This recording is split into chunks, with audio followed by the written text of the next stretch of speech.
से उसकी रेपुटेशन को हार्म होगा जब तक के that imputation directly or indirectly in the estimation of others lower the moral or intellectual character of that person. ये बहुत important है।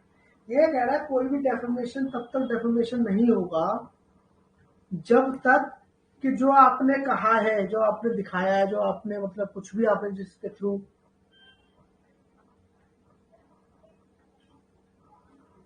जो जिसके थ्रू आपने एक व्यक्ति को डिफेम करने की कोशिश करी है, वो चीज दूसरों की नजर में उसकी जो एस्टीम है, जो उसकी क्या कहे कि प्रेस्टीज है, वो जब तक खत्म मतलब लोअर में कर दे, कम ना हो जाए, तब तक वो डेफर्मेशन नहीं माना जाएगा। है ना, लिखा ना, लोअर द मोरल और इंटेलेक्चुअल कैरेक्टर, ये दो चीजें जो है इसमें लिखा सदाचारिक या बौद्धिक स्वरूप। इसको डायरेक्टली इनडायरेक्टली सपोज करो कि मैंने किसी ए ने बी को एक कमरे में बंद करके बहुत कुछ उल्टा सीधा मारा, तुम तो ऐसे हो, वैसे हो, फलाना ढिमकाना, तुम तो लायक नहीं हो, जो भी बोला। अब उसके बाद उसने डेफेमेशन का केस कर दिया कि भाई इन्होंने ये करा और ऐसे करा, बोला मुझको और मैं डिफेम होगा, मैं तो ऐसा था भी नहीं, मैं अच्छा आदमी था।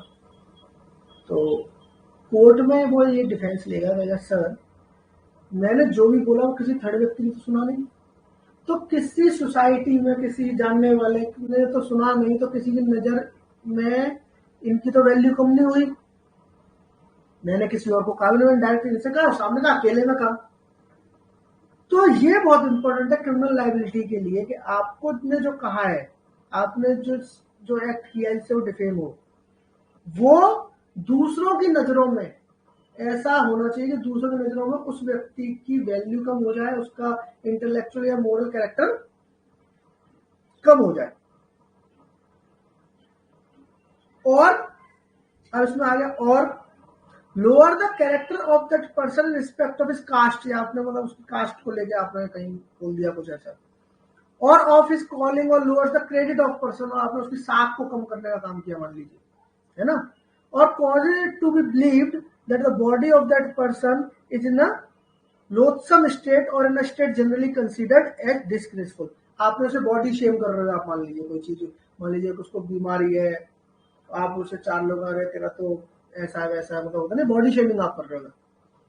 अगर आप ऐसा करो किसी को, समाज में मान लीजिए 4 लोग जो है, रिश्तेदार जो है, फलाना ढिमकाना दोस्त, वो अगर आपको लोअर देख रहे हैं, तो डेफर्मेशन का आपका क्रिमिनल का बनता है। ये बहुत इंपॉर्टेंट है, और कई बार इस वाली एक्सप्लेनेशन से क्वेश्चन वो बना लेते। तो आप ये समझ लो, अगर वो मान लो, मैं तो मान के चलो सपोज करो कि वो एक प्रॉब्लम भी क्रिएट करता है, प्रॉब्लम बना के देता है आपको, और उसमें अगर वो दिखा रहा है, उसमें अगर उसने ये नहीं लिखा कि इससे उसका मोरल डाउन हुआ है, मोरल और कैरेक्टर उसका लोअर हुआ है in the eyes of the society, है ना, तो फिर वो डेफिमेशन नहीं। अब इसका देखो, एक जैसे मान लीजिए ए है, एग्जाम्पल ये देख लेते हैं इसका। A says Z in an honest man he never stole B's watch. मैंने बोला ये बहुत ईमानदार आदमी है, ए ने जेड के बारे में बोला, और ये कभी बीच की घड़ी नहीं चला। Intending to call it to believe that Jed did steal his watch, तो वो क्या है, जो मैंने आपको बोला ना, व्यंग में बोल रहा है वो, इस तरीके से, मतलब वो इसको इन्वेंडो बोलते हैं। इसका जो वर्ड होता है वो इन्वेंडो होता है, हिंदी में मुझे पता नहीं से क्या बोलते हैं, इंग्लिश में से इन्वेंडो बोलते हैं। उसमें क्या होता है, आप कहते कुछ हो और कहना कुछ और चाहते हो, तो ये उस तरीके का कुछ होता है। तो यहाँ पर मान लीजिए कि अगर जेड ये कह रहा है कि एक ए ये कह रहा है कि जेड बहुत ऑनेस्ट व्यक्ति है और वो कभी बी की घड़ी नहीं चुरा सकता, मैं उसकी इंटेंशन अगर ऐसी है कि वो कहना ही चाहता किसी ने घड़ी बी की चुराई है, तो ये डेफर्मेशन है ना। तो कई बार ये वाला एग्जांपल भी पूछ देता है, ठीक है ना। तो इसमें आपको उसकी इंटेंशन देखनी पड़ेगी।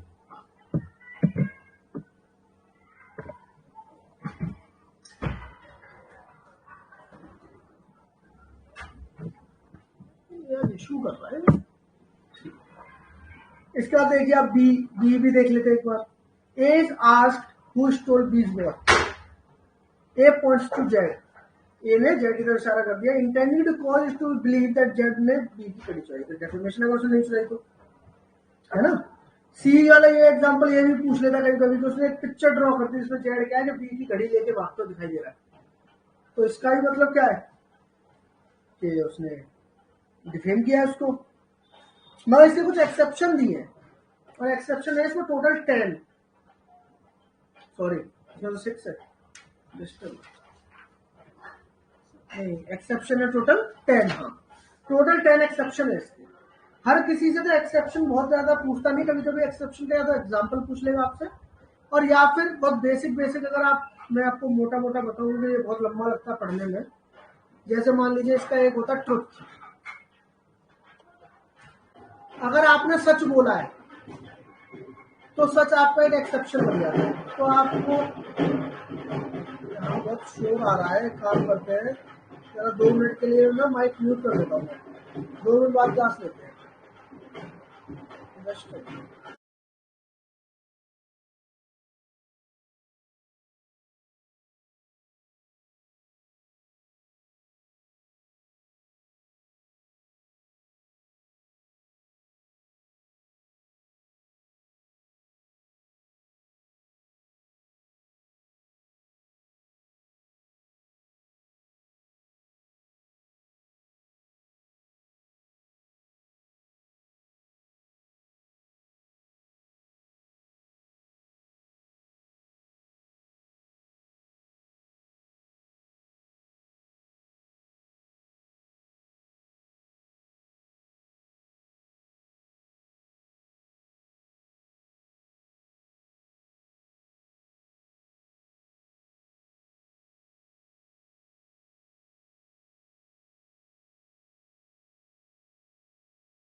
मिनट के लिए थोड़ा क्लास को पॉज कर दिया था। चलिए, तो कहाँ थे हम, क्या बात कर रहे थे? हाँ, मैं इसके एक्सेप्शन की बात कर रहा था कि एक्चुअल में डेफर्मेशन के क्या क्या एक्सेप्शन होते हैं। तो बेसिक बेसिक एक बार एक्सेप्शन देख लेते हैं, तो उससे एक माइंड में ना एक ओवरव्यू बन जाता है। जैसे मान लीजिए मैंने आपको बताया ट्रुथ, अगर आपने सच बोला है तो वो डिफेम नहीं होता। मान लीजिए किसी ने घड़ी चुराई है, आपने बोला इसने घड़ी चुराई है, कल बोलता रहे इन्होंने तो मुझे चोर बोल दिया, तो पता लगा उसने चुराई थी, तो डिफेमेशन नहीं। पहली चीज। दूसरा, मान लीजिए अगर किसी ने कोई अपनी चीज पब्लिक ओपिनियन के लिए कोई चीज रखी है, मान लीजिए बुक है किसी की फिल्म है, तो अगर पब्लिक ओपिनियन के रखी और आपने उसमें पब्लिक ओपिनियन अपना दिया है, तो आपने बोला मुझे तो ये मूवी बहुत बुरी लगी, डायरेक्ट ने पता नहीं कितना घटिया काम किया है, वो डिफॉर्मेशन नहीं है। आप समझ लो, इस तरीके की जो चीजें हैं ये इसमें आती हैं। मान लीजिए कोई पब्लिक ड्यूटी में कोई काम कर रहा है, एक रिपोर्ट बना रहा है, सपोज करो कि एक आईओ है, पुलिस वाला है, वो एक रिपोर्ट बना रहा है। अब एक उसने रिपोर्ट में बताया कि इसके ऊपर ये केस है, इस पर वो केस है, इधर ऐसा है, इसका मोहल्ले में पता किया तो ऐसा निकला, जो भी अपनी रिपोर्ट बना। अब कल वो आईओ पे केस कर दिया, डिफेम कर दिया, नहीं, वो ड्यूटी बाउंड है ना, अपने ड्यूटी का काम कर रहा है, तो वो भी डेफर्मेशन नहीं। ये कुछ इस तरीके के, मान लीजिए प्रिविलेज है उसको करने का, तो फिर उसको नहीं। ऐसे मान लीजिए कि आप संसद में आप देखते हो, सांसद, विधानसभा विधायक वगैरह बहुत कुछ बोलते हैं सबके खिलाफ, तो उन्हें वो इम्यूनिटी है, वो प्रिविलेज है कि वहां बोल सकते हैं और उनकी कहीं किसी बात पर डिफॉर्मेशन नहीं बनता है। तो इस तरीके के उन्होंने 8-10 एक्सेप्शन दिए हैं। ये तो पर्टिकुलर नहीं पता कौन सा एक्सेप्शन क्या है, आपको बेसिक बेसिक अगर पता है और कभी बेसिक बेसिक पता है तो आप उसका एग्जाम्पल भी कर लेते हो, इतना काफी। यहाँ से जो बनाता हूँ यहीं से बनाता है, और खासकर जिसका एबीसी मैंने एग्जाम्पल बताया पहले तो यहीं से पूछ लेता, तो वो तो सिंपल डेफॉर्मेशन का एग्जाम्पल है। इसका देखो, जैसे हम देखें इसका पहला एक्सेप्शन अगर आप देखोगे, imputation of truth which public would require to be made or published, तो वही जो मैंने आपका सत्यवाद का जो लांछन है उसका तो कोई दिक्कत ही नहीं है। दूसरा कह रहा public conduct of public servant, तो पब्लिक सर्वेंट है भैया, सरकारी अगर आदमी है तो उसका जो लोक का आचरण है तो वो तो भैया करेगा ही करेगा। तीसरा कह रहा conduct of any person touching any public question, मान लीजिए कोई पब्लिक क्वेश्चन को टच कर रहा है, हिंदी में अगर देखें आप तो किसी लोक प्रश्न के संबंध में किसी व्यक्ति के आचरण के विषय में और उसके सील के विषय में, जहां तक कि उसका सील अचानक से प्रकट होता हो, उस आचरण से प्रकट होता हो, न कि उससे आगे कोई राय चाहे कुछ भी सद्भावपूर्वक अभिव्यक्ति करना मानहानि नहीं है। गुड फेथ में अगर आपने किसी पब्लिक क्वेश्चन के रिगार्डिंग रिलेटेड में आपने किसी व्यक्ति के कंडक्ट को बताया करा, तो वो फिर क्या होगा, उससे पब्लिक का भला हो रहा ना, वो ज्यादा बड़ी चीज हो गई, तो वो आपका डेफर्मेशन नहीं होगा, है ना। इसके बाद जैसे फोर्थ है पब्लिकेशन और report of proceeding of court. अब मान लीजिए कोर्ट का जजमेंट ये सब पब्लिश होता है तो ये सब नहीं आएगा। फिफ्थ आपका रहा merit of case decided in court और कंडक्ट ऑफ विटनेस और अदर कंसर्न, तो वही मेरिट वगैरह कोर्ट ने किस मेरिट पे से डिसाइड किया, तो वो नहीं आएगा। इसका एक एग्जाम्पल है जो ए और बी इसमें से कई बार पूछ लेता है, एक बार से देख लेते हैं क्या कहता है, देखो, और दोनों ही मतलब अलग अलग है, देखते हैं। पहला कह रहा है ए सेज, ए कह रहा है I think Z evidence on that trial is so contradictory that he must be stupid और डिसऑनेस्ट। ठीक है, तो वो कह रहा है कि मुझे ऐसा लगता है जेड ने जो एविडेंस उस ट्रायल पे दिया था इतना कॉन्ट्राडिक्टरी उसने एविडेंस दिया कि या तो बहुत बेवकूफ है और डिसऑनेस्ट किस्म का। तो इसमें कह रहा है कि as within the exception if he says that this in good faith in as much as the opinion which he express respects Jed's character as it appears in Jed conduct as a witness and no further। तो इसने जो statement अपनी अभी दी है, ये क्या दी है, Z के एज अ विटनेस के कैरेक्टर में दी है। तो भाई इसने जो बयान दिया वो इतना कॉन्ट्राडिक्टरी है कि या तो बेवकूफ है और डिसऑनेस्ट है। ये सिर्फ उसके विटनेस के कैरेक्टर के बारे में। नीचे वाला आप देखोगे तो और क्लियर समझ में आ जाएगा। बी कह रहा बट इफ ये सेज, मगर अगर ये कहता है कि I do not believe what Z asserted at that trial because I know him to be a man without veracity। कह रहा अगर वो ये कहता है कि जो मुझे इसका बिल्कुल कतई विश्वास नहीं है कि जो भी जेड ने कहा वहां ट्रायल में, तो मैं तो जानता हूं ये आदमी बहुत झूठा किस्म का आदमी है। तो ये जो आपने कही, अब इसने आपने जो उसका विटनेस का कैरेक्टर था उसमें नहीं कही, आपने तो जनरल कैरेक्टर बता दिया उसका, ये तो बड़ा झूठा है, मुझे पता ही था ये तो झूठ ही बोलता है, हमेशा झूठ बोलता है। ये एक्सेप्शन नहीं है, तो ये डेफर्मेशन में क्या होगा। जब तक आपने बोला कि भाई आपने उसकी स्टेटमेंट पे अगर बताया तो कोई इशू नहीं है, मगर आपने उसके जनरल कैरेक्टर के बारे में बोलना शुरू कर दिया तो वो क्या होगा, वो डेफर्मेशन हो जाएगा। तो कभी कभी यही क्वेश्चन पूछ देता है जिसमें कि वो बोल रहा है कि ये विदाउट वेरासिटी का आदमी है, झूठा आदमी है, ये क्या होगा, तो ये डेफर्मेशन होगा। ठीक है, ये वाला एग्जांपल। इसमें सिक्स्थ कह रहा है merit of public performance. Merit of public performance की ऐसे बातें आती हैं, वही वाली बात जो मैं आपको बता रहा था। किसी ने मान लीजिए कुछ फिल्म वगैरह ये सब चीजें फलाना ढिमकाना, किसी बुक हुई तो आपने बता दिया कि ये बुक अच्छी नहीं लगी मुझे, राइटर ने बुक रखी है ना, तो आपने बोलते नहीं मुझे अच्छी नहीं लगी है बुक, तो ये कोई डेफर्मेशन थोड़ी ना है। और इसी में एक आप इसका एग्जांपल अगर आप देखोगे, एग्जांपल डी, ये वाला भी कभी कभी पूछ देता है और ये इंपॉर्टेंट, इससे आपको समझ में भी आ जाएगा कहना क्या चाह रहा है वो।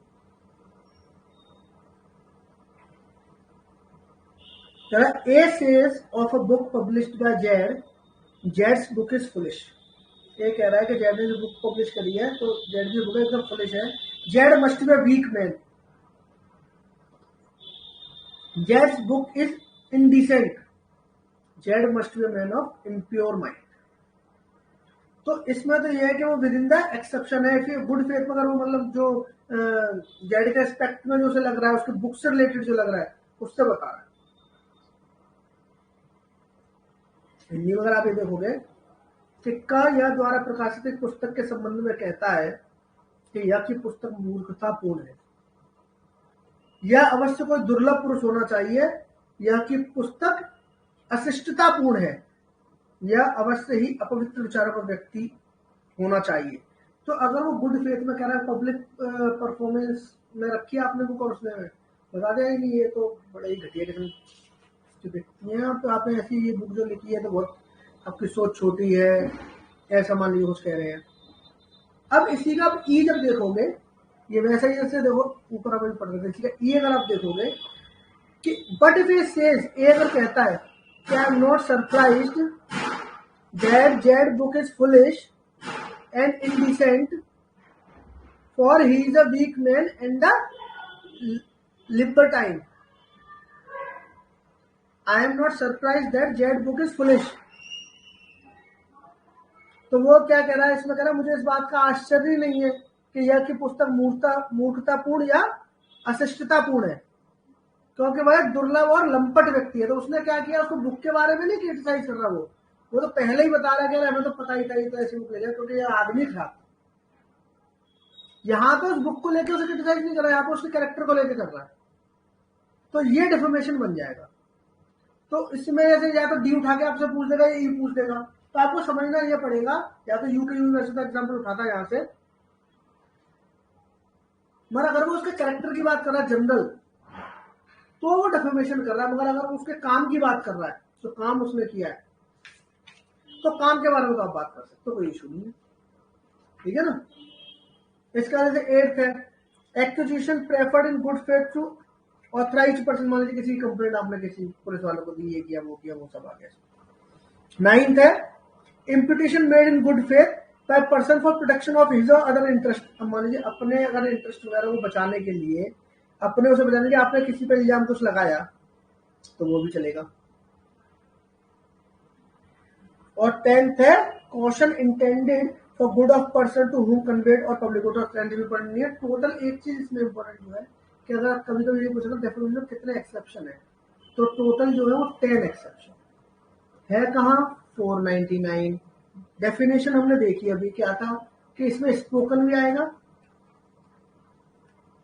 इसमें रिटन भी आएगा, है ना, इसमें आपका साइन भी आएगा, इसमें आपका क्या था वो विजुअल रिप्रेजेंटेशन भी आएगा, है ना, विजुअल रिप्रेजेंटेशन भी आएगा इसमें।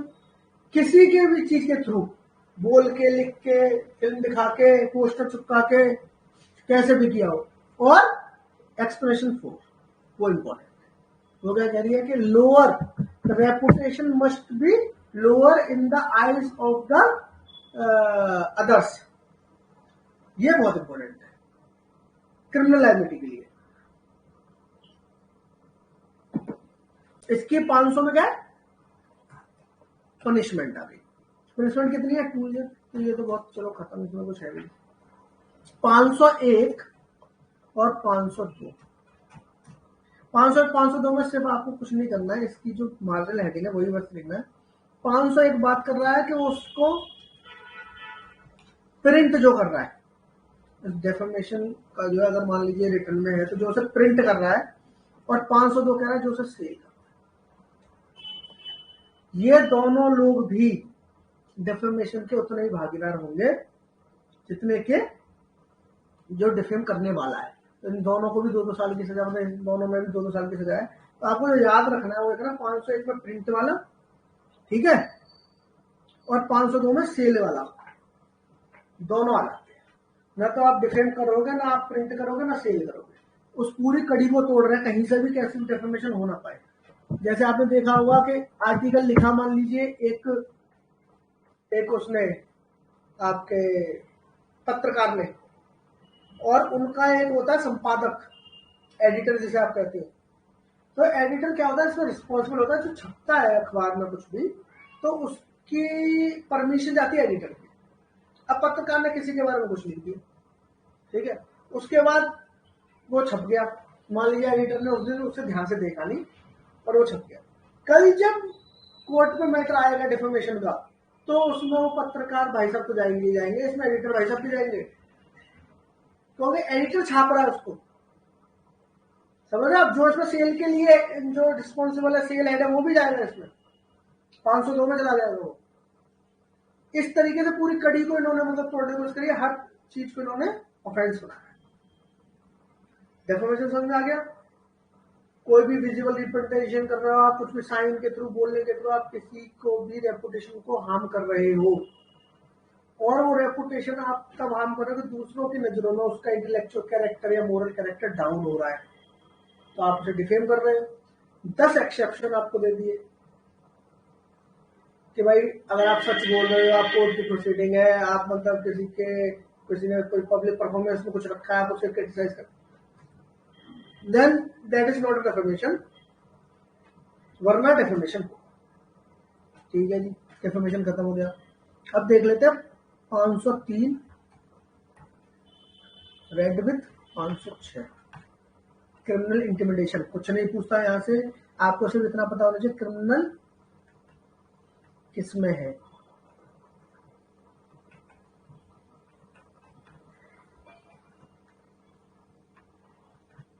क्रिमिनल इंटिमिडेशन 503 में है, यहां से पूछता तो कभी नहीं, फिर भी एक बार पढ़ने में जाके आ रहा है, धमकी देना। ओवरऑल बात यह है कि आप इसमें तो आपराधिक अभित्रास लिखा है, और वही अभित्रास मतलब धमकी देना।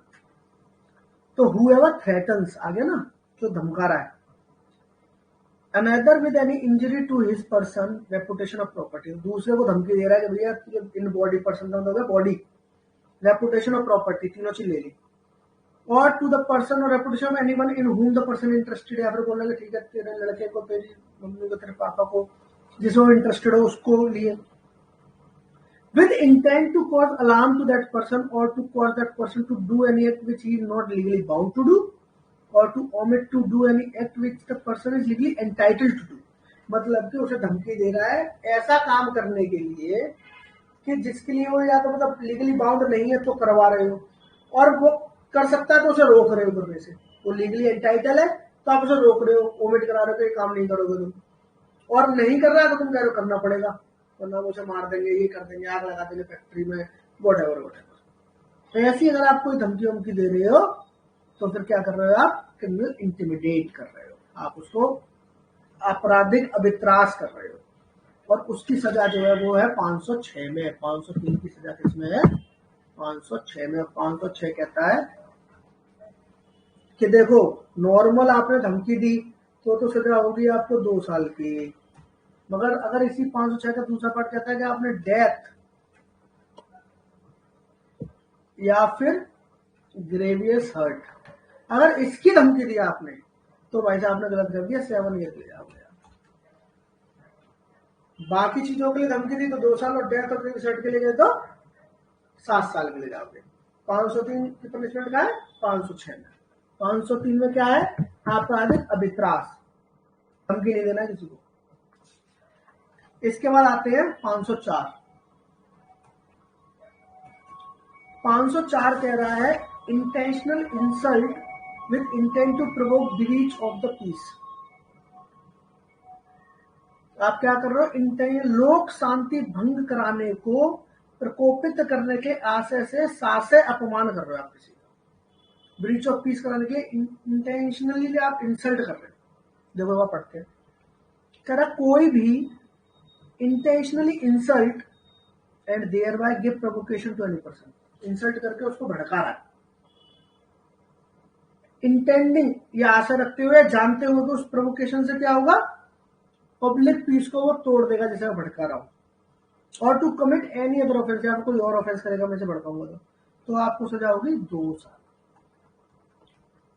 ओवरऑल बात यह है, इसमें 2 वर्ड पकड़ लो, इंटेंशनल इंसल्ट है, आपको इंसल्ट करके आप क्या करो, पब्लिक पीस खराब करेगा।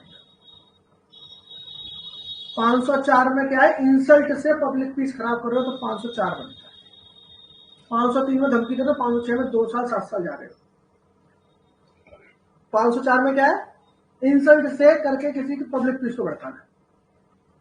ठीक है जी, 504 में बाकी तो कुछ है नहीं ऐसा। तो क्वेश्चन बनेगा या तो ये पूछेगा कि मैं सजा तो देखो इनकी पूछता भी नहीं है कभी, इतने छोटे सेक्शन है, ज्यादा से ज्यादा मार्जिनल हेडिंग पूछ सकता है यहाँ से, तो बनता है क्वेश्चन कि भाई इंटेंशनल इंसल्ट करके पब्लिक पीस को भड़काना है, कहां पर है प्रोविजन। 504, 505, 506, ये 507, आप 507 देख लो, वैसे कहीं पूछता तो नहीं है मगर फिर भी। तो ये है कि अनोनिमस कम्युनिकेशन के थ्रू आप लोग कोई जो 503 का जो इंटिमिडेशन था, अब आप क्या करें, अनोनिमस हो, मतलब कि ऐसे अनाम क्या बोलते हैं उसको, जिसे कोई जानता नहीं है, नाम बन के आप नाम नहीं बता रहे हो, अपनी पहचान भी छुपा के कर रहे हो। 508 में 509 तो हमने पढ़ ही लिया था, अगर आपको याद होगा हमने 354 भी 509 हमने तीनों साथ ही पढ़े थे एक साथ। डिफरेंस भी हमने क्लियर कर लिया था, है ना। और 510 से जो एक क्वेश्चन बनाता है वो पूछता है सबसे मिनिमम पनिशमेंट जो आईपीसी में वो किस सेक्शन में, यह पूछता है। तो वो 510 में ही है, कितनी है 24 घंटे।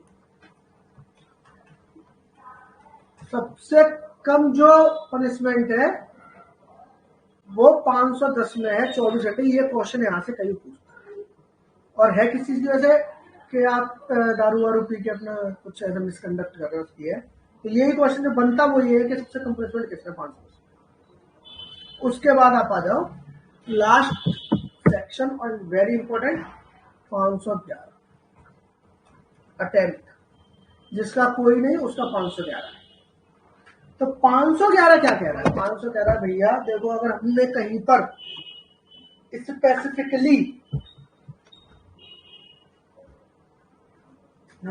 पर स्पेसिफिकली अगर किसी का अटेम्प्ट दे रखा है तो कोई बात नहीं है, मगर अगर हमने नहीं दे रखा किसी का स्पेसिफिक अटेम्प्ट तो फिर उन सबका अटेम्प्ट 511 के थ्रू हम मतलब 511 के थ्रू हम इसको लेंगे। फिर 511 में इसको हम डील करेंगे, 511 के थ्रू डील करेंगे इसको। तो या तो हमने डायरेक्ट दे रखा, जैसे मान लीजिए अटेम्प्ट टू मर्डर दे रखा है एक 307 में, तो अगर अटेम्प्ट टू मर्डर दे रखा है तो अटेम्प्ट टू मर्डर के लिए कोई वो नहीं है, वो 307 से डील होगा। अब मान लीजिए आपका दे रखा है कौन सा, आपका है 379 है चोरी, इसका अटेम्प्ट नहीं है कहीं पर, तो ये अगर इसका अटेम्प्ट आप करोगे तो कहां पर फिर डील होगा? फिर ये 511 से डील होगा। इसका अटेम्प्ट दे रखा है स्पेसिफिक, वो तो वहीं के वहीं डील होगा। जिसका कोई नहीं है उसका 511। ठीक है। अब एक चीज और इसमें बता दो, लैंडमार्क केस है, क्या आप लिख लेना, इंपॉर्टेंट है, पूछ देता है।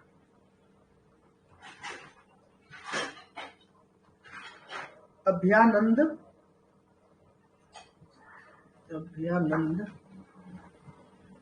मिश्रा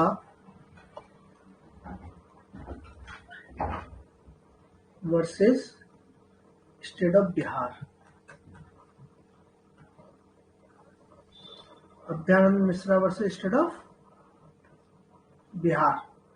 ये केस लैंडमार्क केस है इस अटेम्प्ट पे, और कई बार ये केस लिख के पूछता था कि किस चीज से रिलेटेड है। तो ये जो लैंडमार्क टाइप के केस में पूछता रहता है उन्हें, तो आपको मैं तो मान के चलता हूँ आपको पता ही होगा, पुराने केस है, सब लोगों को याद होते हैं। नहीं पता, याद कर लो इसको। इसके बाद हम पढ़ लेते हैं एक बार मेन बॉडी क्या कह रहा है 511। क्या है वही रहा जो आपको बता चुका हूँ कि बस सबका जो कहीं नहीं दे रखा उसको यहाँ दे रखा हमने। कह रहा है whoever attempt to commit an offense punishable by this code with imprisonment for life or imprisonment, मतलब कि कोई भी imprisonment जैसी सजा उससे रिलेटेड कोई भी अपराध आपने किया इस कोड में जो है, or to cause such an offense to be committed and in such attempt does any act towards the commission of the act। और आपने क्या करा, अटेम्प्ट उस कमीशन करने के लिए, अपराध करने के लिए, उसके लिए एक्ट कर दिया, कुछ करा आपने वो अपराध को करने के लिए। shall where no express provision is made by this code for the punishment of such attempt, जो मैं बता रहा था कि अगर एक्सप्रेस प्रोविजन नहीं है यहाँ पर, अगर be punished with imprisonment for description which may extend to 1/2 of the imprisonment for life। तो टोटल जो इसमें मतलब कि टोटल जो इसमें मान लीजिए इम्प्रिजमेंट जो पूछता था, मतलब ये भी पूछ रहा है 511 में अटेम्प्ट में कितनी जाएगी, तो 1/2 जाएगी। ठीक है ना, 1/2 ऑफ लॉन्गेस्ट टर्म।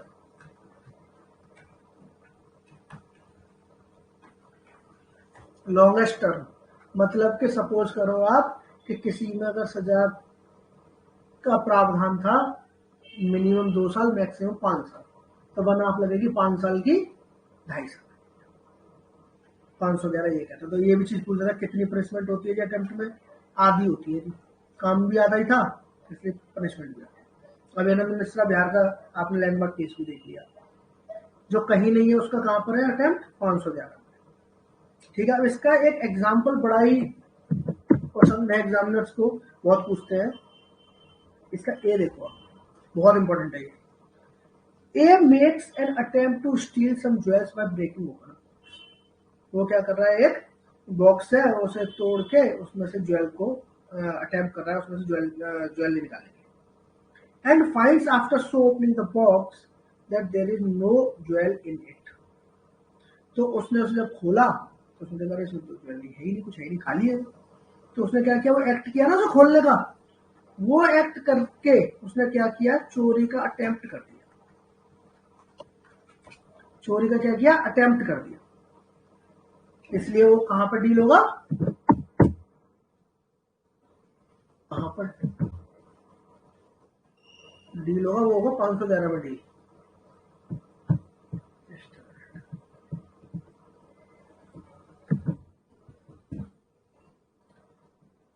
इसका बी भी देख लो आप। बी कह रहा है A makes attempt to pick the pocket of Z by thrusting his hand into जेड्स पॉकेट। तो उसे वो पॉकेट मारने की पर्स चुरा था, उसे हाथ डाला उसमें। A fails in the attempt in consequence of Z having nothing in his pocket. तो उसके तो जेब में पर्स था ही नहीं, तो क्या होगा, ये भी अटेम्प्ट होगा। इस तरीके से ये आपके सारे सेक्शन खत्म हो गए, पूरा आईपीसी आपका खत्म हो गया। मैंने लगभग आपको जहां जहां से क्वेश्चन जो बन सकते थे वो एक एक सेक्शन आपको बताया है। जहां से मार्जिनल हेडिंग से क्वेश्चन बनते हैं मैंने आपको वो भी बताया है, जहां से मेन बॉडी से बनते हैं मैंने आपको वो भी बताया है, कहां से एग्जाम्पल उठाता है मैंने आपको वो भी बताया है, लैंडमार्क केस लॉज है मैंने आपको वो भी बताया है। तो ओवरऑल अगर आईपीसी को जैसे मैं आपको बता रहा हूँ, अब इसे एक बार हम कह रहे तो रिवाइज करेंगे, और जैसे हम रिवाइज करेंगे और आपने ऐसे एक या दो बार रिवाइज कर लिया तो उसके बाद आप आईपीसी को खोल के पढ़ने की आपको जरूरत नहीं पड़ेगी। आपको आईपीसी 15-20 मिनट लगेंगे पूरा आईपीसी मुंह से सुनाने में। आपने सुना होगा लोग बोलते हैं अरे वो भाई साहब है, वो भैया है, उन्हें तो पूरा आईपीसी याद है, पूरा सीआरपीसी याद है। वो सीआरपीसी आईपीसी ऐसे ही याद होता है, किसी को भी एक एक वर्ड तो कभी याद नहीं हो सकता, मगर उन्हें पता होता है कि इस सेक्शन का क्रक्स क्या है, इस सेक्शन का क्रक्स क्या है, उसमें क्या कहता है, इसमें क्या कहता है, क्या इंपॉर्टेंट चीज है इस सेक्शन में। उन चीजों को वो रिवाइज कर करके याद कर लेते, और तरीका वही है, आपको मेन चीजें याद करनी है। आपको कभी भी ऐसा नहीं कि आपको लगे सेक्शन को रटने में, पॉसिबल ही नहीं है। और जैसे मान लो 511 है, आपको मान लीजिए एक लास्ट सेक्शन है, आपको याद करना है। आप जब पूरा रिवाइज करते हो तो आपको 500 क्या बोल रहे हैं, अच्छा एक 511 अटेम्प्ट से रिलेटेड है, जैसे आप कोई नहीं है वो उसका 511 है। ठीक है, इसमें वन हाफ जाती है, लॉन्गेस्ट हो जाती है। इस पे कमेंड मिश्रा का एक केस है, लैंडमार्क केस।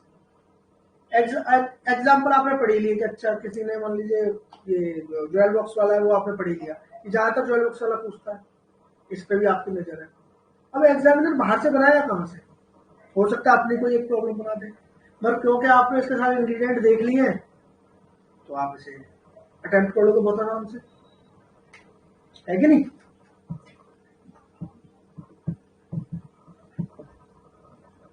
अब एक काम करते हैं, एक बार आईपीसी को रिवाइज करते हैं। आईपीसी बंद कर दो, डायरेक्ट बंद कर दो बिल्कुल, और आपने पूरा ठीक से अगर पढ़ा है और रिवाइज किया है क्लास को तो सेक्शन 1 से चलते हैं आज।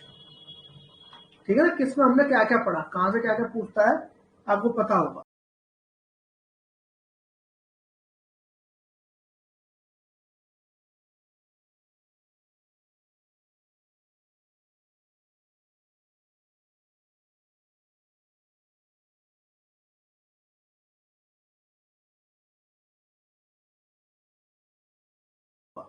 हमने पहले 1 से लेके 100 तक करी थी, 106 तक रिवीजन, फिर हमने 106 से लेके हमने कहां तक करी थी, 264 तक करी थी, फिर हमने 299 से लेके ऐसे आगे तक गए 378 तक।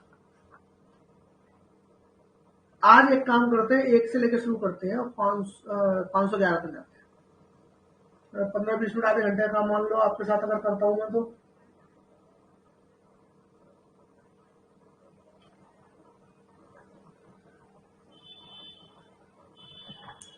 शुरू करते हैं बिल्कुल आईपीसी सेक्शन 1 से। सेक्शन 1 क्या कह रहा है? सेक्शन ये 1 बता रहा है कि आईपीसी कहां पर एप्लीकेबल है, ठीक है ना। उसमें तो कुछ नहीं था, इससे रिलेटेड हमारे लिए कि सेक्शन 1 में और कुछ था। सेक्शन 1 में ये था कि अब जो है इसका जो एप्लीकेबिलिटी है वो ऑल ओवर इंडिया हुई है, इवन जम्मू कश्मीर पे भी हुई है, जो मैंने आपको पहले लेक्चर में बताया क्या था। वो कब से था, वो डेट क्या थी? 31 अक्टूबर 2019। अब हम जम्मू कश्मीर पर भी आईपीसी एप्लीकेबल है। रणवीर पैनल कोड नहीं चलता वहां पर, रणवीर पैनल कोड नहीं चलता, अब चलता है इंडियन पैनल कोड। 31 अक्टूबर 2019 से आईपीसी जम्मू कश्मीर पर भी एप्लीकेबल, पहली चीज थी। दूसरा हमने पढ़ा था दूसरे सेक्शन में क्या था कि इंट्रा टेरिटोरियल था। इंट्रा टेरिटोरियल में मतलब कि अगर इंडिया के अंदर कोई अगर ऑफेंस किया तो उस पर कैसे एप्लीकेबिलिटी होगी, ये सेक्शन 2 बता रहा था। और इसमें एनी पर्सन वर्ड यूज किया था, मतलब कि फॉरेन और इंडियन दोनों लोग आ रहे थे। 12 नॉटिकल, आप इसमें ये था कि इंटर टेरिटोरियल टेरिटरी हमारी कितनी है, तो हमारी टेरिटरी 12 नॉटिकल माइल तक जाती है। 12 nautical mile in the sense, एक तो हमारा जमीन जहां तक है, उसका समुद्र अगर है समुद्र में 12 नॉटिकल माइल्स तक माना जाता है कि वो टेरिटरी इंडिया की है, मतलब जिस कंट्री से 12 नॉटिकल माइल मान लो, ठीक है जी। अब सेक्शन 3 और 4 था। 3 में क्या था? 3 में कुछ नहीं था, लीगल फिक्शन था। 4 के लिए 4 ये कह रहा था कि एक्स्ट्रा टेरिटोरियल है। मान लीजिए आपने यहां नहीं करा, कहीं और करा, तो हम ये मान लेंगे कि आपने यही करा। आपने करा मान लीजिए चीन जाके, और क्योंकि अगर आप मेरे सिटीजन हो और मेरे अगर ऑफेंस है तो मैं मान लूंगा आपने, जहां आपको पकड़ूंगा इंडिया में जब पकड़ पाऊंगा आपको, मान लूंगा यही करा था। कभी जब आओगे तब मान लूंगा आपने करा था।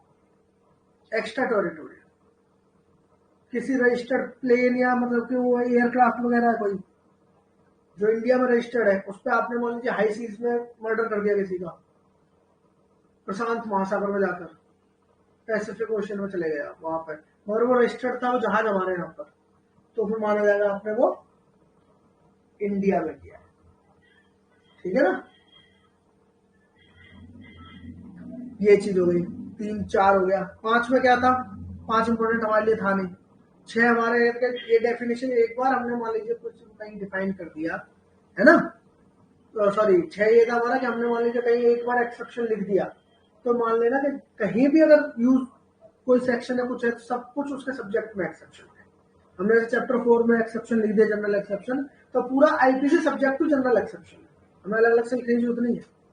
7 क्या था कि एक बार हमने अगर कोई एक्सप्रेस कर दिया, कोई हमने डेफिनेशन दे दी, कुछ टर्म बता दी क्या है, तो बस वही हो जाएगी और क्या है, खत्म। दोबारा थोड़ा ना हम उसे डिफाइन करते रहेंगे।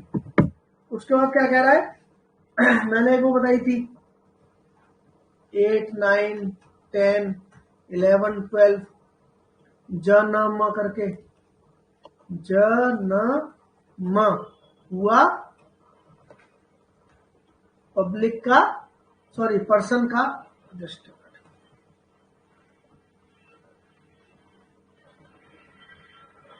पर्सन का पब्लिक के लिए। ये एक मैं शॉर्टकट ऐसे बना रखा था कि जन्म हुआ पर्सन का पब्लिक के लिए, पर्सन मिल के तो पब्लिक क्रिएट करेंगे। तो 8 9 10 11 12, ज से क्या था? जेंडर, न से क्या था? नंबर, 10 म से क्या था? मैन वुमेन, और 11 से पर्सन और 12 से पब्लिक। तो 8 9 10 11 12 हो गए। तो कई बार क्या करता है यहाँ से ना पूछ देता और हमें कंफ्यूजन हो जाती है वहां पर क्या आगे, मतलब कि अरे यार नंबर पूछ दिया इसने इतनी छोटी सी, और याद नहीं आता कि 8 में था कि 9 में था कि 10 में था। तो ये हो गया। उसका 13 रिपील था, 14 में सर्वेंट ऑफ गवर्नमेंट पड़ा था, 15 16 रिपील था, 17 में गवर्नमेंट थी, 18 में इंडिया था, 19 में क्या था? जज। जज के बारे में हमने पढ़ा था जो डेफिनेटिव जजमेंट दे सकता है वही जज। तो जो एक हमने एक इसमें एग्जाम्पल ही पढ़ा था, अगर आपको याद हो, कि अगर आप उसे कमिट कर रहे हो, कोई फर्स्ट क्लास मजिस्ट्रेट वाले कमिट कर रहा है मर्डर केस को, तो उसके लिए जज नहीं माना जाएगा। 20 में क्या था? पब्लिक, सॉरी 20 में था कोर्ट ऑफ जस्टिस, जज ऑफ कोर्ट ऑफ जस्टिस। 21 में पब्लिक सर्वेंट था, ठीक है। 22 में फिर क्या था? Movable property, 23 wrongful gain wrongful loss. 24, 25, 26 हमने बनाया था कि duffer, dishonest, fraudulent, reason to believe. Duffer है 24, 25, 26। हमने डिसऑनेस्ट में फ्रॉडुलेंटली में पूछता था, मैं आपको बता था कि अगर उसकी डिफ्रॉड करने का इंटेंशन है तो फ्रॉडुलेंटली कहा जाएगा, इसमें यही पूछा जाता। रीजन टू बिलीव में कुछ नहीं पूछ सकता। इसमें क्या है कि प्रॉपर्टी का पोजेशन में क्लियर किया उसके, ठीक है। 28 में क्या था हमारा, 28, 29, 30 हमने एक साथ पढ़ा था कि काउंटरफीट डॉक्यूमेंट का होता है जो बहुत वैल्यूएबल सिक्योरिटी होती है। तो 28 में काउंटरफीट था, 29 में डॉक्यूमेंट था, 30 में क्या था, वैल्यूएबल सिक्योरिटी। और 28 अब डॉक्यूमेंट है तो डॉक्यूमेंट इलेक्ट्रॉनिक कोड आ ही जाएगा 29 में, है ना। इसके बाद हमने फिर हमारे 31 में क्या था, वैल्यूएबल सिक्योरिटी, और हमने साथ में से ये भी जोड़ दिया वैल्यूएबल सिक्योरिटी की विल। वैल्यूएबल सिक्योरिटी उसकी विल कर देंगे। हमें कोई कहानी बनानी है जो हम याद रख सकें, हमें याद रहेगी तो हमारे दिमाग में किसी भी तरीके से वो सेक्शन रहे कि हाँ इसमें ये है। मेरे को इस तरीके से कहानी याद रहती है, आपकी अपनी कहानी हो सकती है, आप अपनी कहानी बनाइए। जैसे भी एक कहानी में अगर आप इसे पिरोलोगे जो आपको कभी कभी याद नहीं रहता, विल है, अब विल कहाँ पे डिफाइन है, ये मतलब हमारे किसी काम का नहीं है, बहुत मोनोटोनस है, बोर है, याद करें भूल जाए, याद करें भूल जाए। तो उसका तरीका यही कि कहानी में जोड़ लो। तो मैंने इसे जोड़ लिया, काउंटरफीट होता है डॉक्यूमेंट का, और जो बहुत वैल्यूएबल सिक्योरिटी होती है, और वैल्यूएबल सिक्योरिटी की हम बिल करते हैं, है ना। तो हो गया, ठीक है जी।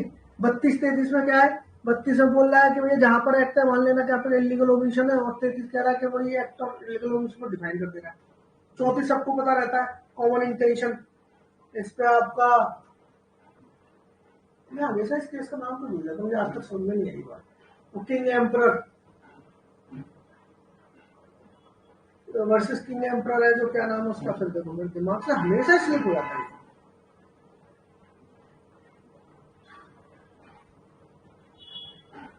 तो दिमाग से फिर स्लिप, पहली वाली क्लास में शायद लिखा था मैंने, किंग एम्परर है, कॉमन इंटेंशन पर बड़ा लैंडमार्क केस है हमेशा मेरे दिमाग से,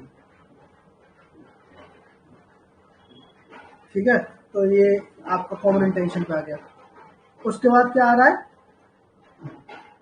उसका जैसे इंपोर्टेंट था हमारा, हमने पढ़ा 36, 37 और 36, 37 को हमने ऐसे याद किया था, पहले तो आदमी पार्टली काम करता है, और उसके बाद वो अगर खुद नहीं हो पा रहा तो किसी की हेल्प लेता है। तो क्या करते हो, तो उसमें क्या करते हो, कोऑपरेशन लेते हो, किसी की हेल्प लेते हो ना। पहले तो खुद ही कोशिश करो, आधे आधे सो जाए। तो 36, 37 में यही याद रखना है हमें, पीटी पर्पज से। तो 36 में क्या है कि पार्टली तो वो आधा मार रहा है, आधा खाना नहीं दे रहा है। और 37 में याद रखना कि एक आदमी करे, दूसरा आदमी कुछ। 38 में यह था कि मान लीजिए कि अगर एक ही वो करने जा रहे हैं तो डिफरेंट ऑफेंस के भी आप हो सकते हो, लायबल हो सकते हो। कई सारे लोग मान लीजिए एक क्राइम करने जा रहे हैं तो उसमें अलग अलग लोग अलग अलग क्राइम के लिए लायबल हो सकते हैं। 38 और ये ऐसे ही पूछता है, क्या ऐसा हो सकता है कि कई सारे लोग अगर एक ऑफेंस करने जा रहे हैं तो वो अलग अलग ऑफेंस के लिए लायबल हो? बिल्कुल हो सकता है।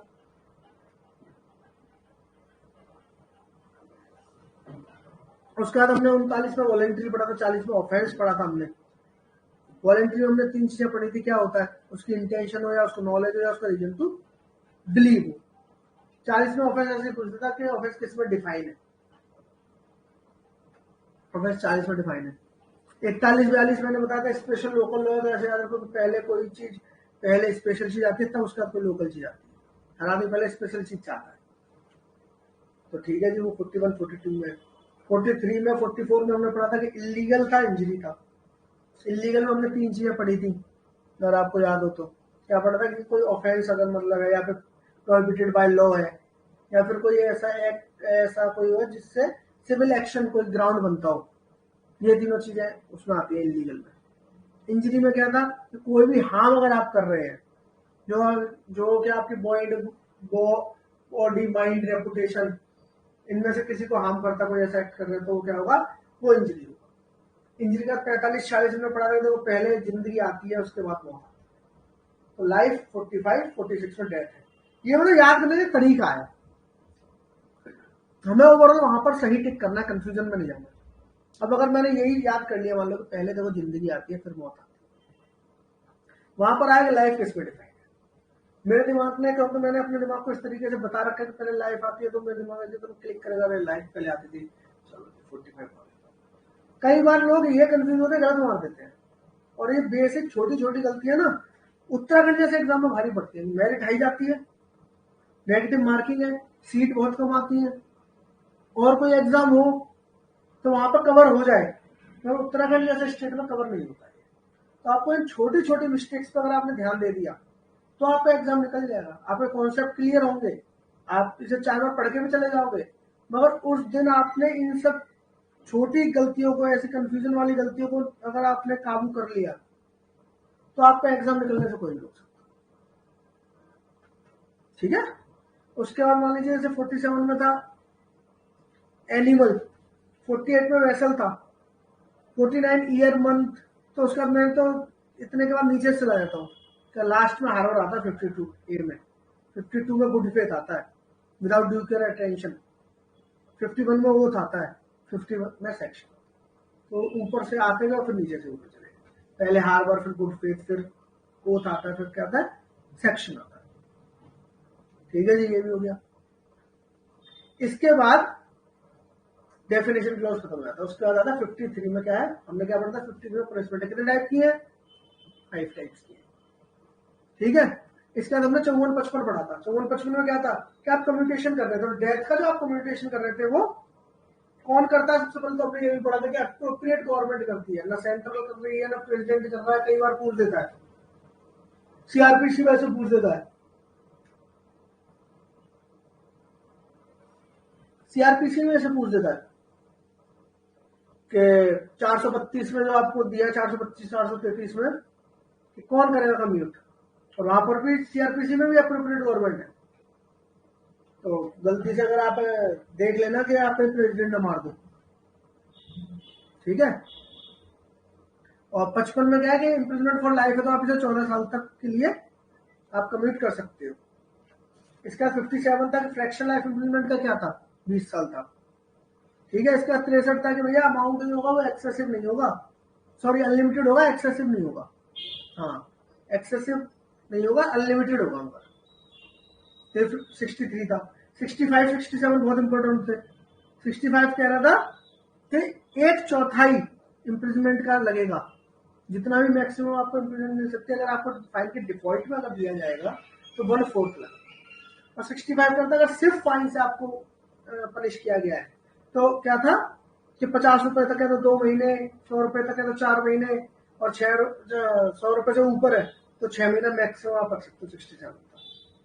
उसके हमने 68 69 70 70 छोड़ दिया था। 71 भी इंपॉर्टेंट नहीं था। ठीक है। फिर हमने सीधे पढ़ा था क्या, 73 सॉलिटरी कन्फाइनमेंट। सॉलिटरी कन्फाइनमेंट हमने 73 में चीज पढ़ी थी कि कितने दिन के लिए आप रख सकते हो। तो ये बहुत इंपॉर्टेंट है, ऐसे पूछ देता भाई 6 महीने तक की अगर सजा आपको मिली थी तो आप 1 महीना रख सकते हो, अगर 6 से 1 साल तक के लिए मिली तो आप 2 महीना रख सकते हो, और अगर 1 साल से ऊपर की मिली तो आप 3 महीना रख सकते हो सॉलिटरी का, इससे ज्यादा नहीं रख सकते। और उसका चौथा बताता है कि इंटरवल कम से कम 14 दिन का होना चाहिए। 14 दिन से मतलब आप ज्यादा नहीं कर सकते उसको एक बार में। तो ये तो पूछता नहीं, पूछता 73 से ही है। 75 में एनहेंसमेंट की थी। चैप्टर 12-17 में अगर आपने किया है तो फिर भैया अगर दोबारा आप आए तो आपको LI तक चले जाओगे आप, है ना। उसके बाद से हमारा शुरू हो जाता था जनरल एक्सेप्शन 76 to 106 जा रहा था। तो 76-79 हमने तो साथ साथ पढ़ा था। एक में जस्टिफाई बाय लॉ था, एक में बाउंड बाय लॉ था, है ना। मिस्टेक को फैक्ट पे होता, मिस्टेक को लॉ पे होता नहीं है ना। तो जो सोल्जर वाला एग्जांपल हमने पढ़ा था कि भाई सोल्जर ने अपने कमांडर के उसमें कन्फॉर्मिटी में मार दिया तो बाउंड बाय लॉ था। ठीक है जी, हो गया। उसके बाद हमने जजेस के लिए पढ़ा था 77, और हैंगमैन के लिए इम्यूनिटी जो मिल रही थी उसे वो 78 से मिल रही थी, यही पूछता था। 80 में हमने पढ़ा था कौन सा, एक्सीडेंट वाला। और एक्सीडेंट में हमने याद होगा अगर हमने पढ़ा था कुल्हाड़ी वाला, कुल्हाड़ी का ऐसा वो निकल के उसका लोहे का पार्ट ना किसी का गला कट जाता टाइप। तो उसमें क्या था कि अगर वांट ऑफ प्रॉपर वो क्वेश्चन हो तो उसने किया है तो उसे मतलब एक्सेप्शन का फायदा नहीं मिलेगा।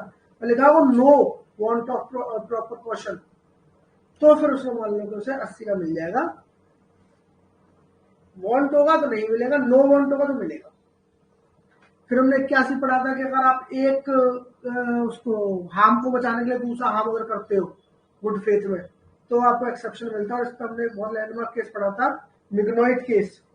मिगनॉइट केस का नाम था queen versus Dudley and Stephen. Landmark case है, क्योंकि लैंडमार्क केस ऐसे ही पूछ देता है, तो ये भी हमने पढ़ लिया था। इसके बाद हमने 82-83 पढ़ा था। क्या था, 7 साल से कम और 7 से 12 वाला। 7 साल से वाले कम को तो उन्होंने कंप्लीट इम्यूनिटी दे दी 82 में। 83 में इन्होंने 7 से 12 बोला कि अगर उसे नेचर वेचर नहीं पता था, उसे नहीं जानता था, मेच्योरिटी नहीं आई थी, तो फिर मानेंगे उसे कुछ नहीं करा। 84 में तो अनसाउंड माइंड था।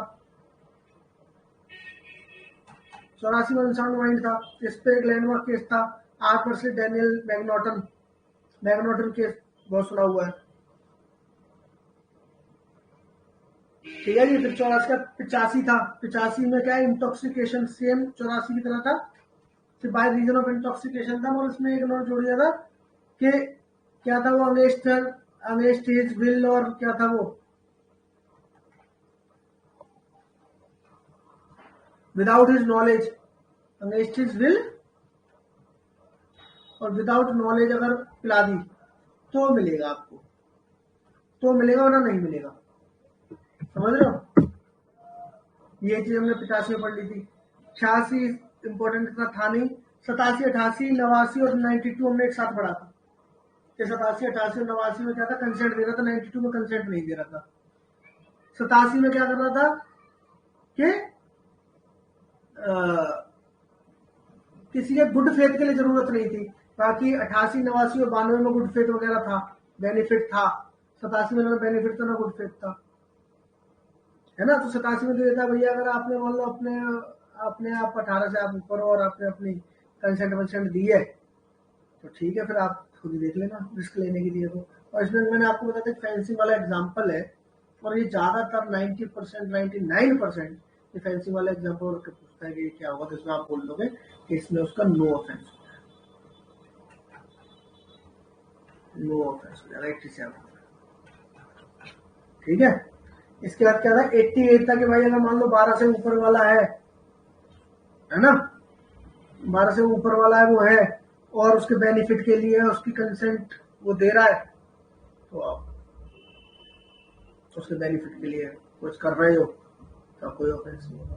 89 कह रहा था कि 12 से कम है तो उसके गार्जियन वगैरह ही कंसेंट से आप कर रहे हो, कोई ऑफेंस नहीं होगा। 92 कह रहा है कि भैया गार्जियन वार्जियन मिल नहीं रहा, कोई मिल नहीं रहा, वो कंसेंट देने लायक नहीं है, उसी कंसेंट के बिना ही काम करना पड़ेगा, अगर नहीं करा तो मर जाएगा, तो उसे बेनिफिट के लिए आप कर रहे हो, तो आपको कंसेंट की जरूरत नहीं है, कोई ऑफेंस को 92 में चला जाएगा।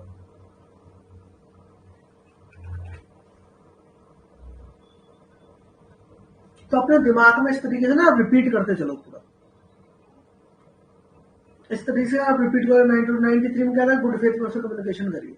आपने 2-2, 3-3 वर्ड भी अगर किस किस सेक्शन के आपको रिलेट कर पा रहे हो, क्योंकि तो आपने वो जोड़ दिए हैं, आपके दिमाग ने मान लिया है, तो आप फिर उसे ना, ये आपको अभी ऐसा लग सकता है मतलब 2-3-4 बार आपने काम कर लिया, आप जब एग्जाम हॉल में बैठोगे वो सब चीजें निकल कर आती है वहां पर।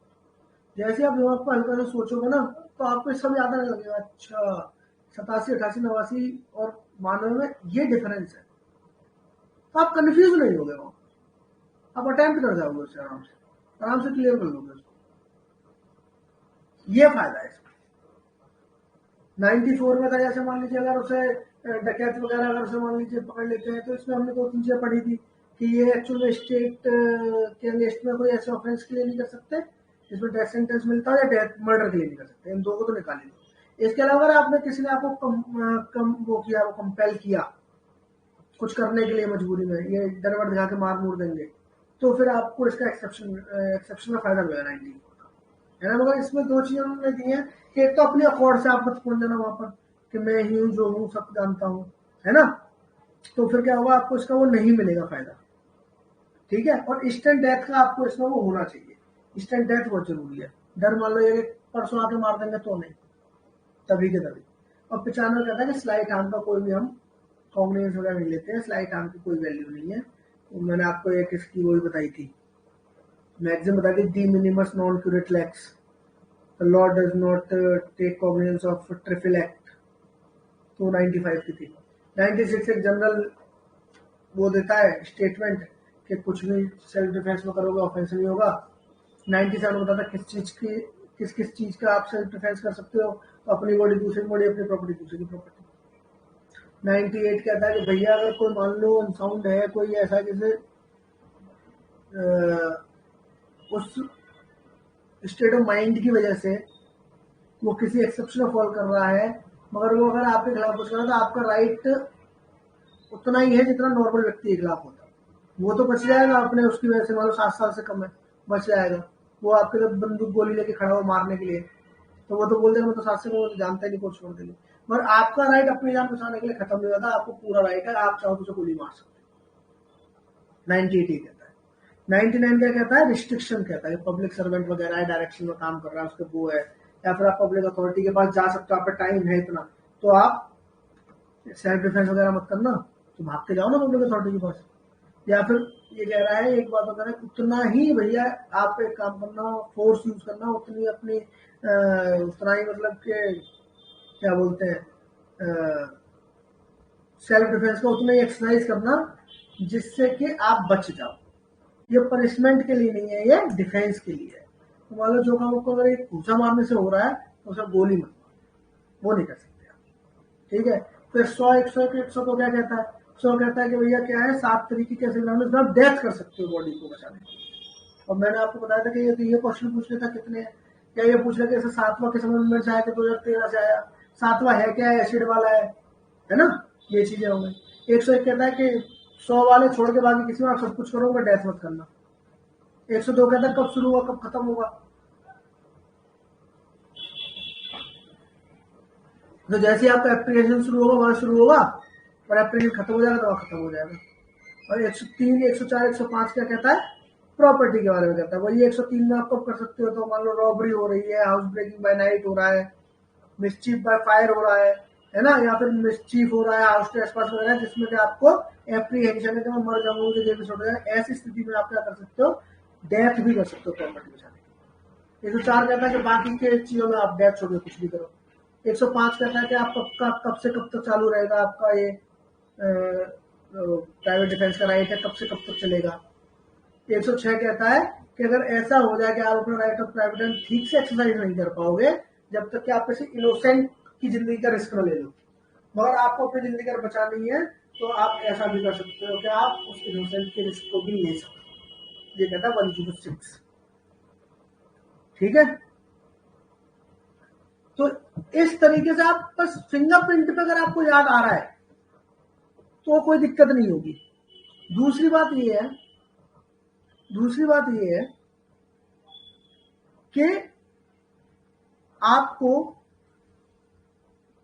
मैं क्या कह रहा था, मैं ये कह रहा था कि आपको फिंगरप्रिंट पे अगर आप भूल जाओ कहीं बीच में, आप मान लो ऐसे 1 से लेकर 511 तक सपोज करो कि 20 सेक्शन आपको याद नहीं आए जो याद आना चाहिए, तो आप उनको लिखते जाओ, ये याद नहीं आ रहा, ये याद नहीं आ रहा, ये याद नहीं आ रहा, बाद में फिर जाकर उसे दो, तो 1-2 बार जब ऐसा हो जाएगा ना, फिर आप कभी भूलोगे। ये तरीका इसमें रिवाइज करने का, समझ रहे आप? तो आज एक काम करते हैं, आईपीसी खत्म करते हैं, कल से हम लोग एविडेंस शुरू करते हैं, एक नया सब्जेक्ट। इसी तरीके से आप रिवाइज करिएगा जैसे मैंने आपको बताया, ठीक है क्लास? आज के लिए इतना ही करते हैं, इसे खत्म करते हैं, कल शाम को शुरू करते हैं हम इंडियन एविडेंस एक्ट 1970